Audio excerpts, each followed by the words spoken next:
Andito na po sa atin, no? Sa Simon Gualvez. Mula po siya sa San Fernando, La Union. Tingnan po natin ang update dyan at sitwasyon. Mas payapa ng konti kaysa Oo. Kaya sa matapos kahapon yung bagyong nakakatakot Maymay. yung alon kahapon. Kamusta dyan, Mon, ang sitwasyon? Well, Chiki, Jovi, Marisol, so far sa mga oras na ito, patila-tila na at halos mahina na lamang hanggang katamtaman yung ulang nararanasan dito sa malaking bahagi ng La Union. Pero maitim pa rin yung kalangitan o madilim pa rin na nagbabadya ng baka may ibubuhos pa itong ulan sa mga susunod na oras. Pero alam mo, yung ganito sitwasyon dito, malayo sa actual situation mula kagabi hanggang kaninang tanghali hapon na kung saan talagang walang patid at tuloy-tuloy ang buhos ng ulan dito nga sa malaking bahagi ng probinsya dala ng bagyong Maymay. Kaya ang resulta ay talagang ilang insidente ng mga baha at umapaw pa yung ilog gaya na lamang sa bayan ng San Juan kung saan yung Baroro River talagang umapaw nga at talagang hindi na makita halos yung tinatawag doon na Santa Rosa Overflow Bridge dahil nalubog na ito sa tubig. Yung tubig galing dyan sa ilog na yan nagmula pa sa ulang ibinagsak ng bagyong Maymay sa mga bulubunduking side naman ng bayan ng San Gabriel. Kaya talagang actually sudden daw yung pagtaas ng tubig dyan sa ilog. Ang problema, merong 5 barangay na halos na isolate dahil yung Santa Rosa Overflow Bridge naman, yung tanging nadadaanan lamang nila na pangunahin na kalsada para makapasok at makalabas sa kani-kanilang mga barangay.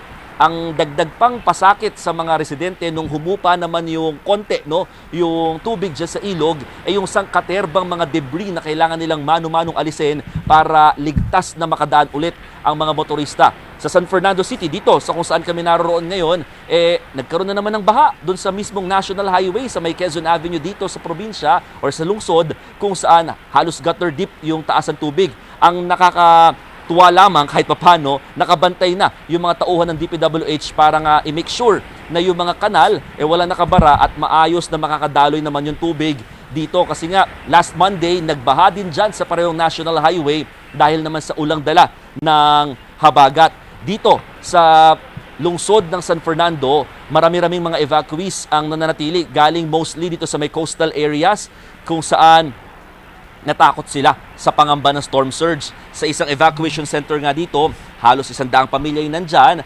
8 pamilya nagsisisikan sa isang tent para lamang mapagkasya yung dami ng mga nagsilikas. Ito naman, mabigay ko naman sa inyo sitwasyon dito sa mismong coastal area.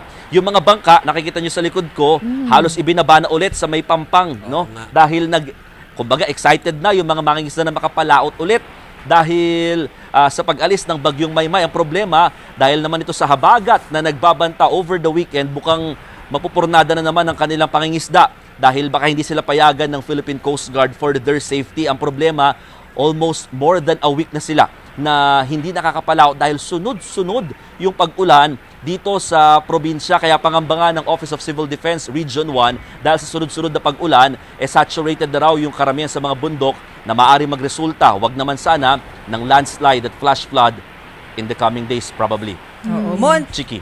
kahapon doon sa report mo, may mga matigas pa rin yung ulo although dinidiscourage na nung Coast Guard na umalis dyan sa dagat.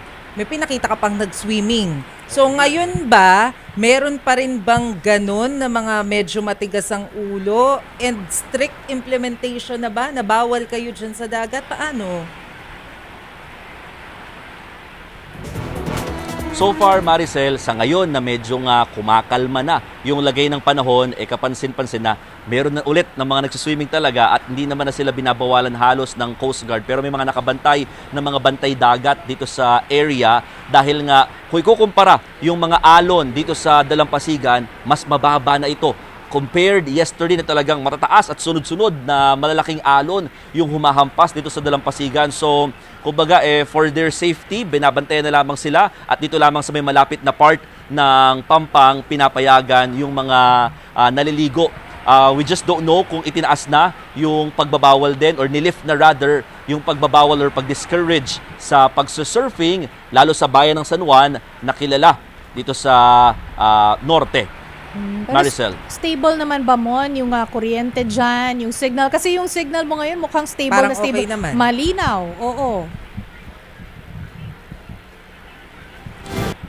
sa ngayon malinaw, no? Kaya nakakatuwa nga, Chiki, no? Pero alam nyo, nagkaroon din talaga ng mga insidente ng pagkawala ng kuryente dito sa probinsya ng La Union dahil din sa sama ng panahon. Actually, sa report ng PDRRMO, sa mga bayan at lungsod dito, umabot ng 42 barangays ang naka-experience ng mga power interruption sa mga bayan ng Agoo, Bawang, Nagilian, Luna at dito mismo sa San Fernando City. Pero 38 barangays naman ang na-restore na yung kani-kanila mga kuryente. So talagang minamadali at talagang pinapaspasan na ng mga electric companies na maibalik pa rin yung supply ng kuryente. Lalo't ngayon gumaganda at umaaliwalas naman kahit papano ang lagay ng panahon dito sa probinsya.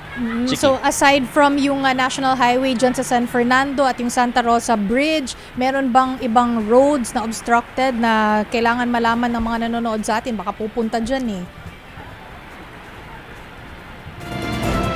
Oo, alam naman natin itong La Union, ito talaga parang pathway, no, sa pinaka-norte ng bansa.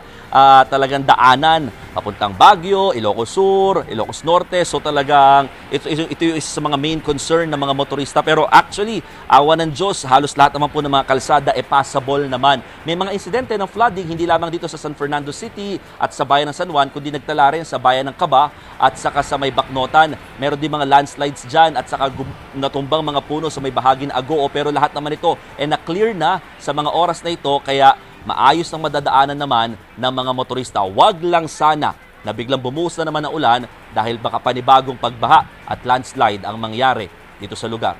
Chiki. Ingat kayo. Pero at least hindi na nakakatakot yung background mo, Mon. Kahapon kasi nakakatakot yung lakas ng Parang kakainin ka alon ng tubig. Oo, at Oo. least mukhang kalmado na. Yes, pero good news at least. Maraming salamat. Ingat kayo dyan, Mon Gualvez.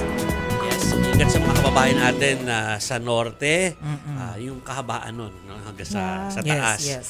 Pero siyempre, shout out ko yung mga kamag-anak ko sa La Union. Oo. Tagalo ng aking nanay. Ingat mga kaanak.